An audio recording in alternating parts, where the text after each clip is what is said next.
Hey brewers and beer lovers, another quick video here just talking about a discussion that I've gotten into with many people, but since homebrewing is a hobby, I don't totally buy into what the argument people try to make for this, that homebrewing is a good way to save money versus buying craft beer.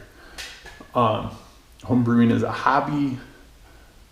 I do it for the enjoyment, and any savings that happens on a recipe is probably compensated for by gadgets and equipment and other beer nerdy things.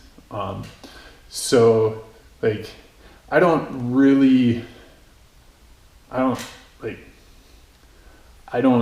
care if people save money by homebrewing or not, but that's not why I do it.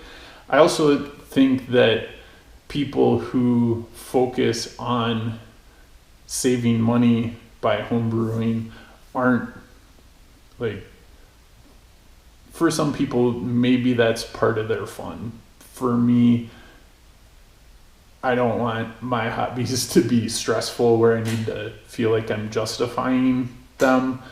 Like, I don't spend more money than I have available to spend on homebrewing, but I also, like,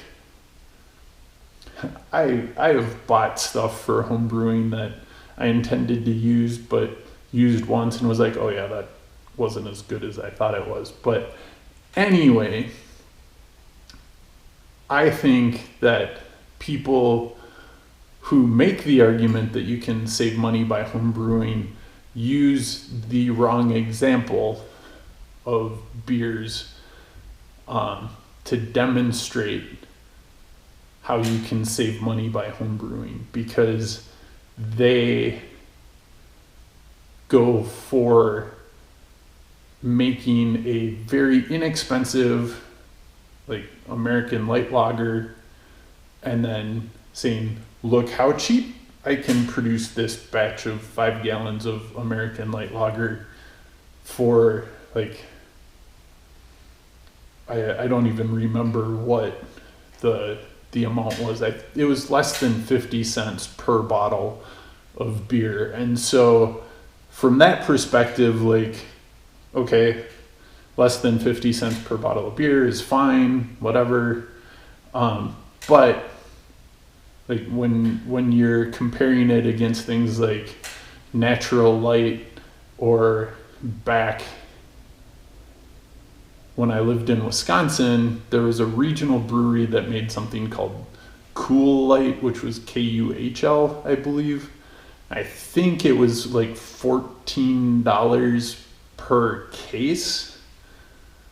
So, like, if you're taking a super cheap homebrew, then, like, you would have to compare it against the cheapest commercial version that you can find. And so I don't like that argument. So I put way too much thought into this discussion. So maybe I care about it more than I think I do. But whatever, if this makes sense to you, great. If it doesn't, that's fine. Let me know if you think I make any sort of good points here. But I'm going to run through 3 different beer examples here. Pabst Blue Ribbon, which is an inexpensive beer that I don't hate drinking. I don't get as crazy about it as some people do, but it's not bad. But rather than compare it to an American light lager, I am going to compare it to a Helles homebrew recipe Then for the second example, I am going to compare it to Sierra Nevada Pale Ale, which is like the founder of craft beer, basically. Like, I know there's other beers that were brewed earlier and stuff, but like Sierra Nevada's been around, it's good, and there are homebrew recipes available. So I will have a link to the clone recipe that I used for this comparison below. And then for like an expensive beer, I picked Dogfish Head 120 minute IPA, which is really good and really expensive. So those are the three examples that I'm gonna talk about. So the first one is the Pabst Blue Ribbon.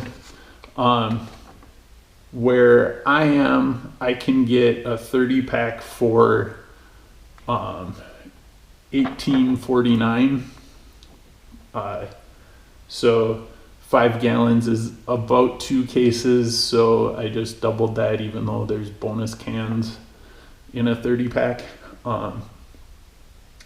And like these are that I'm kind of ballparking the 5 gallons because when I homebrew, I never get exactly 5 gallons at the end of it, so that's fine. But PBR per 12 ounces is about 62 cents, and for 5 gallons, it's $36.98. So the Hellas recipe I used is actually out of Brewing Classic Styles, and I picked Hellas because I like that beer better than an American light lager. So if you're an extract brewer, you can make a 5 gallon batch, and a 12 ounce bottle will cost about 79 cents. Or for 5 gallons, it's $37.77. So you actually lose money by home brewing this comparison. And for 5 gallons, you lose about 79 cents with the extract version. However, if you brew that same Hellas recipe all grain, the price per 12 ounces drops to 57 cents. 5 gallons costs $27.51. So you actually do end up saving $9.47. So like that's about 25% over the retail price for the Pabst Blue Ribbon. Yeah, so comparison not exact because you get a little bit more.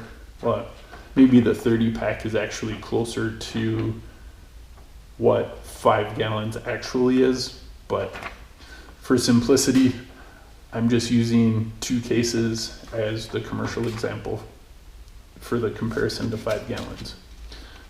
So now moving on to Sierra Nevada Pale Ale, the price was just over $19 per 12 pack for Sierra Nevada, which when you do the math comes down to $1.62 per 12 ounce bottle or can. They had both, they were the same price, which means 2 cases is going to set you back $77.96. Brew Your Own magazine has a Sierra Nevada Pale Ale recipe available to download so that you can clone Sierra Nevada Pale Ale. The extract version comes out to about 90 cents per 12 ounces, and the 5 gallon batch costs $43.39, which means you actually save $34.57, which is almost a 50% savings over the commercial version. The all grain version, you save a few pennies per bottle, so 87 cents per 12 ounces, $41.61 per 5 gallons, which means you save $36.35. Which, like, this is where the argument for saving money with home brewing can start to make sense when you're talking about, moderate gravity beers that have, like, your average craft beer is, $8 to $12 per 6-pack. So this is kind of in that range, or this is in that range. And so at when you're looking at craft beers rather than macro beers, that's where home brewing can start to could actually save you money just for ingredients. And so, this is a better example, I think, but it doesn't illustrate how cheaply you can make beer. It just illustrates the price difference between a regular craft beer versus the same beer homebrewed. And that starts to make sense. Now, Dogfish Head 120-minute IPA. I like this beer. I think I've only had it twice. Yeah, twice. And both times it was on draft, because where I lived in Wisconsin, I never saw bottles. I heard there's a beer fest where they gave away a case of Dogfish Head 120-minute. But other than that, I never saw bottles of Dogfish Head 120. So I talked to some friends, and they said that they saw 4-packs for about $40 when it comes out, which kind of falls in line with, I did see some of Dogfish Head's Worldwide Stout back in Wisconsin, and that was $9.99 per bottle. So the prices are very similar, but I just used the $40 4-pack for the price, because $10, maybe it's actually $9.99. That $9.99 might be a more accurate price for it. But by the time you buy 2 cases of Dogfish Head 120, you're looking at $480 for approximately 5 gallons of that beer. And the American Homebrewers Association has a clone recipe available for download. Link will be in the notes below. But looking at both the extract and the all grain recipe for that, we can drop the price for the 120-minute clone to $2.07 per 12 ounces, or $99.55 for 5 gallons of the 120-minute clone for extract, which means that you would save $380.45. Now, this is where homebrew math starts to make sense. But if you know anything about how this beer is made, you feed it every day for a month, so it's also a time commitment. But we're only looking at the cost of ingredients for this stuff, so that's what I did here. And the all grain version of Dogfish 120, 12 ounces is $1.79, 5 gallons is $85.80, which means you save $394.20. So if you want to try to justify home brewing economically, these big, huge beers are where you could actually make the argument that you're even able to pay for your brewing equipment. But you're trading work for money, which is what we do with our hobby. So that's totally fine. But yeah, like, what do you guys think? Like, do you try to justify homebrewing economically? I don't. It's just something I do for fun and to make good beer. So let me know what you think in the comments below, and brew up an adventure.